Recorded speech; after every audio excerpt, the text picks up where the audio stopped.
Sábado Verde, radio y podcast, en la radio pública de la ciudad de Buenos Aires. Irene Weiss es la profe.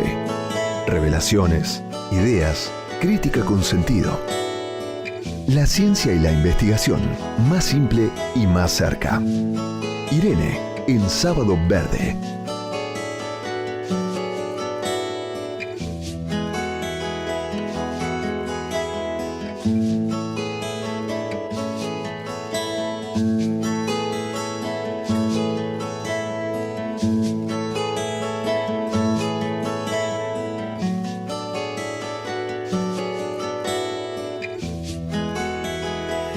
¡Viva el sábado! ¡Viva Irene! Que llega a la radio pública de la ciudad como cada sábado. Buen día, Irene, te celebramos, te bendecimos a esta hora de la mañana. Igualmente, querido Sergio, lo mismo para ustedes. Estamos recomendando en realidad la cuenta por lo fidedigno de lo que se publica ahí y por este cruce entre todo lo que vos aquilatás por todos los años, más la información que chequeás permanentemente y actualizás. Por lo tanto, es una cuenta medio ineludible esta, Weiss Irene. Así que, bueno. Gracias, Sergio. No, un placer. Tengo alma de periodista yo. Sí, de divulgación. No, pero es tan importante el tema de la difusión directa y de chequear. Yo estaba escuchando temas temprano con Tommy Lupi de Mar del Plata y eso que decía él de transmitir en primera persona, viste, lo que están viviendo los científicos, el entusiasmo, sin intermediarios.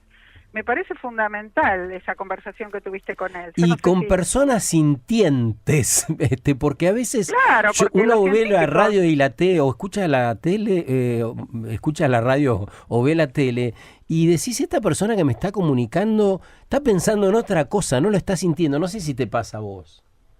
Sí, totalmente. O sea, los científicos, viste, somos personas normales y nos entusiasmamos con lo que nos gusta.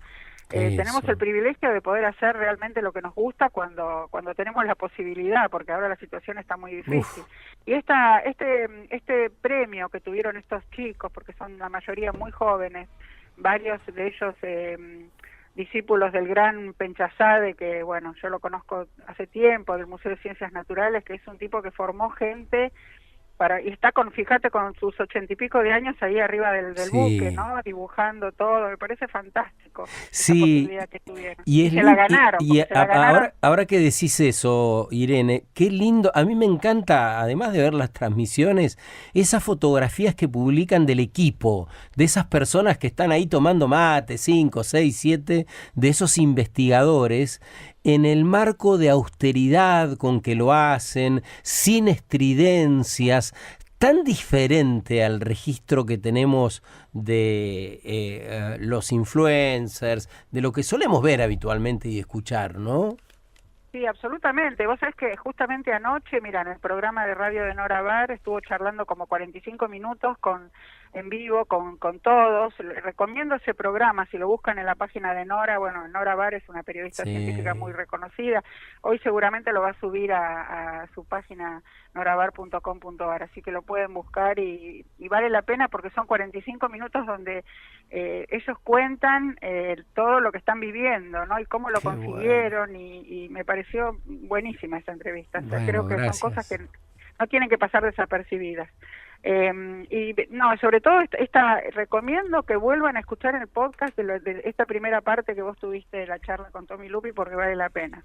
Sí, lo publicamos en el arranque de la semana, ya va a estar publicado en YouTube en la cuenta de porque hay gente que se levanta más tarde, ¿viste? Claro. Los sábados, entonces por eso lo digo. Qué bueno. Che, Irene, y ahí hablábamos brevemente con Karina acá de esto que nos traes hoy. Qué interesante lo de salvar especies sin tocarlas. ¿Cómo es? Sí, eso, mira, tiene mucho que ver con lo que hablábamos la semana pasada del cóndor, porque yo me quedó picando esa pregunta que vos me hiciste, si eso era un desarrollo argentino, y yo te dije que ¿te acordás lo del cómo criaban al cóndor? Sí. Y cómo se fue haciendo, se fue adaptando, por supuesto, a la especie nuestra. Pero fíjate que ahora yo estuve ahí tratando de investigar un poco y descubrí que en el zoológico de Praga incorporaron esta técnica para justamente sin tocar a las aves, para evitar este imprinting que yo mencionaba, y casualmente lo que lograron es que naciera un polluelo del buitre, el que le llaman cabeza amarillo menor, que es un animal de Sudamérica, justamente, que va desde el norte del norte de Sudamérica hasta, te diría, hasta el norte de la Argentina, o sea que también es una especie nuestra, pero fíjate que lo están haciendo en el zoológico de Praga, ¿no? Y uno escucha el nombre buitre y dice, ay, yo te digo porque me ha pasado, ¿no? Con gente que me dice, ay, qué animal asqueroso, ¿cómo les puede interesar un buitre? Pero este animal tiene una importancia ecológica fundamental, porque justamente al comer, al ser un animal carroñero, evita la dispersión de infecciones, porque antes de que los animales se pudran, digamos, se alimentan de ellos, ¿no? Así que hay que mirar todo con una óptica más abierta en la naturaleza, ¿no? No pensar que uno escucha buitre y es un animal que tiene mala prensa por, qué sé yo, por películas de ficción o por lo que fuere, ¿no?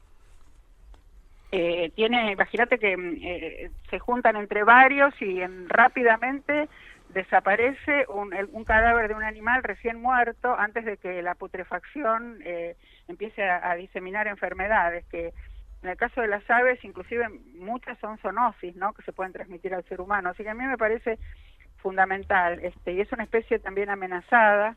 Y esto, y bueno, ellos lo vienen haciendo con otras especies, este asunto de criarlos en cautiverio, en estas incubadoras, con los títeres de látex, con también otras aves del sudeste asiático. Hay una que me llamó muchísimo la atención, que se parece bastante al tucán nuestro, pero no, digamos, tiene un pico distinto. O sea, por supuesto que todas las especies del sudeste asiático y del norte de Australia tuvieron una evolución muy, digamos, muy separada de todo el resto de los continentes. Entonces uno podría llegar a hablar de equivalentes ecológicos, ¿no? Pero bueno, no claro, porque tienen una forma de alimentación parecida. Y vos en el sumario hablás de nuevas tecnologías, nuevas herramientas para preservar esas especies. ¿Cuáles son? Claro, porque en este caso, fíjate que lo que hicieron si bien los títeres se utilizaron de forma parecida como se utilizaron con el caso de los cóndores o del águila calva, por ejemplo, en Estados Unidos, acá no es que se parecen tanto a los padres, son ligeramente así, una cosa bastante más burda, pero lo más importante es que le pusieron las feromonas, que son las hormonas sociales, el olor de los padres. Entonces, cuando nace el pichón, no sé cómo lograron extraer de los animales vivos ese olor. Eso es algo que es muy difícil de hacer, ¿no? Entonces, en el caso de este pollito, digamos, o polluelo que nació de esta manera, que lo alimentan los títeres, le van dando, digamos, señales básicas del buitre adulto, pero sin darle exactamente la cara de los padres. Pero sí le pusieron, por ejemplo, el color naranja que tiene, porque tiene un color muy particular, ¿no? Un color naranja pálido en la cabecita y en el cuello. O sea, no es una réplica exacta, pero es una herramienta que le va a permitir mantener los patrones de comportamiento naturales una vez que nazca y pueda reconocer después a los padres para aprender a volar y así el permanecer sin contacto humano directo. O sea, los seres humanos no aparecen en ningún momento en este caso, ¿no? Manejan el títere como si fuera el teatro negro justamente el teatro negro de Praga, ¿no? Que surgió ahí, esto es en el zoológico de Praga. O sea, se visten todo de negro y con luces especiales, solamente el animal ve el títere, no ve absolutamente nada de nosotros, ¿no? De los seres humanos. Entonces no hay ningún vínculo personal con la gente que digamos que está atrás de este proyecto, ¿no?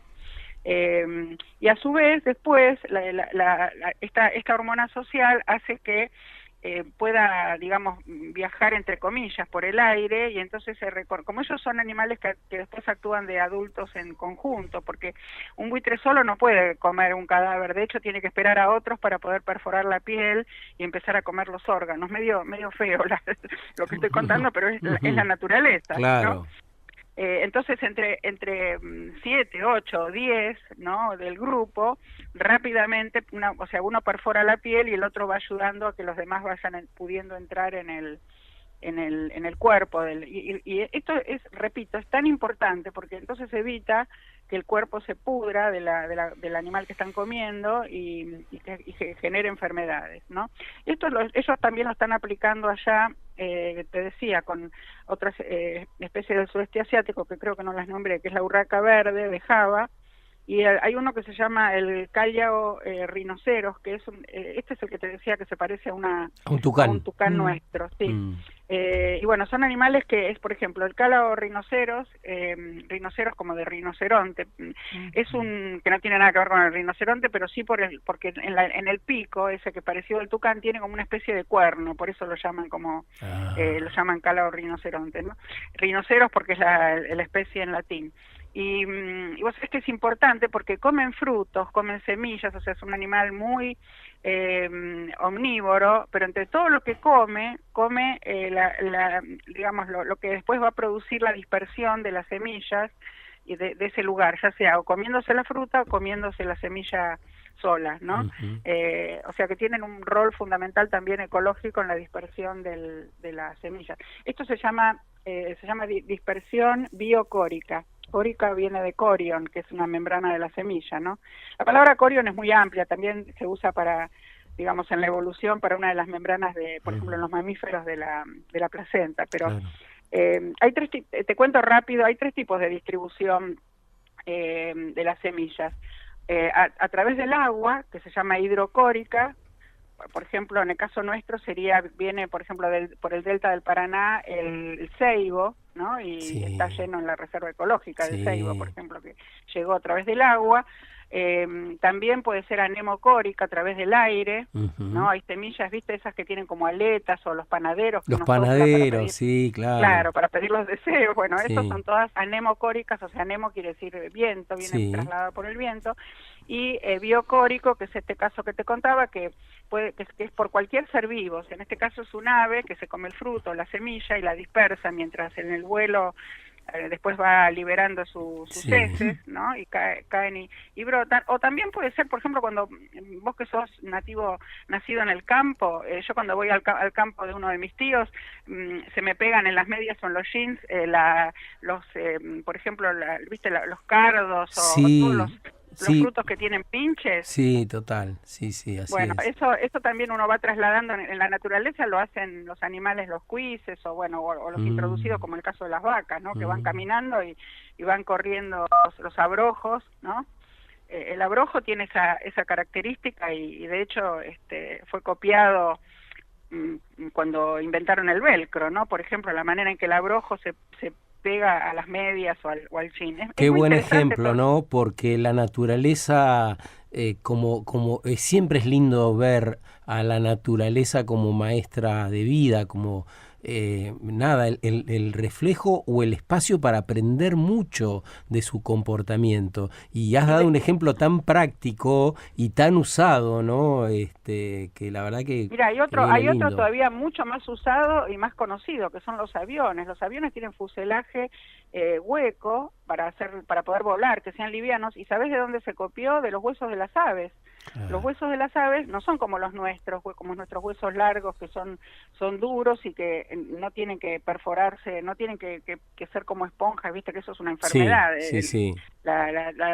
Cuando la gente tiene osteoporosis, ¿no? En el caso de las aves eso es normal, porque si no, no podrían levantar vuelo. Entonces, para hacer los aviones se copió exactamente cómo volaban las aves. Y otro ejemplo sería, por ejemplo, el Nautilus, con el submarino que copió, que se llamó Nautilus justamente, ¿no? Es un submarino el Nautilus es un animal que parece un caracol, pero en realidad es un molusco, un pariente de los pulpos y de los de los calamares, que tiene distintas cámaras que va llenando, va abriendo, ¿no? Viste las cámaras que tiene como si fuera un caracol, es muy difícil explicar sin mostrarlo, pero va llenando, si quiere hundirse va llenando las cámaras con agua, y si después quiere ir a la superficie las va liberando y las va llenando de aire, entonces se hace más liviano y sube, y así es el submarino Nautilus, ¿no? Así es. Bueno, fue inmortalizado por Julio Verne. Así es. Así que,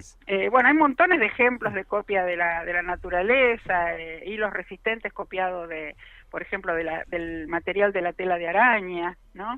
Qué sé yo, te podría...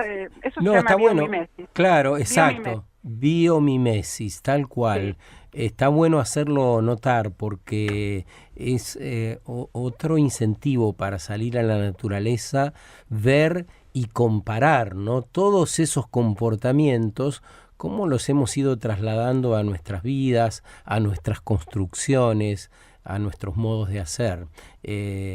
Así que súper agradecidos como siempre, no, a Irene. Ustedes, y bueno, y volviendo al tema original, te cuento para finalizar que el Zoológico de Praga está ensayando otras maneras de, así como lo hizo con las hormonas sociales, otras maneras de poder, sin tocar a los animales, sin siquiera aparecer el ser humano atrás, sin que los vean, no solamente con aves, sino con mamíferos y con otros animales, cómo poder cuidarlos, protegerlos sin que aparezca el ser humano, sí, sí. ¿no?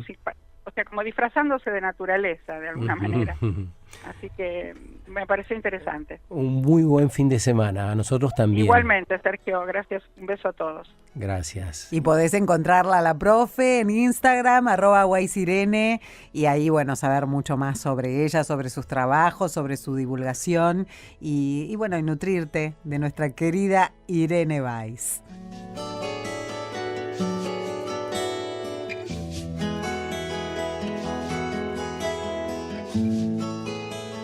Sábado Verde, radio y podcast, en la radio pública de la ciudad de Buenos Aires.